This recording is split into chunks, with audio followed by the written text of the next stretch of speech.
সব সাজানো যায়, সব।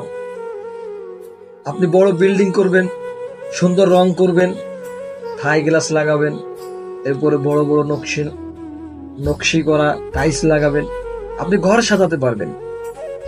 আপনি সুন্দর দামি জামা কাপড় দিয়ে আপনি আপনার দেহ সাজাতে পারবেন। হাতে ঘড়ি দিয়ে হাত সাজাবেন, মাথায় সুন্দর টুপি দিয়ে মাথা সাজাবেন। এরপরে আপনি আপনার চেহারা সুন্দর মেকআপ করে আপনার চেহারা সাজাইতে পারবেন। আপনার আলমারি, শোকেস, জামা কাপড় দিয়ে অনেক কাঁচের প্লেট, গ্লাস, এগুলো দিয়ে আপনি আপনার শোকেস সাজাতে পারবেন। জামা কাপড় দিয়ে আপনি আপনার আলমারি সাজাতে পারবেন।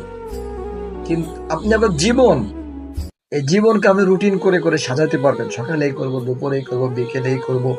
আপনি আবার খানাকেও সাজাতে পারবেন, সকালে এটা খাবো, দুপুরে এটা খাবো, বিকেলে এটা খাবো। সব সাজানো যায়, কিন্তু একটা জিনিস সাজানো যায় না, সেটা হলো ভাগ্য। আপনি হাজার লক্ষ কোটি চেষ্টা করেও আপনি আপনার ভাগ্যকে সাজাইতে পারবেন না। ভাগ্য তার গতিতে চলে, পরিস্থিতির বিপরীতে হাল ধরা যায়, কিন্তু ভাগ্যের বিপরীতে হাল ধরে টিকে থাকা যায় না। ভাগ্য বড় এক অদ্ভুত জিনিস।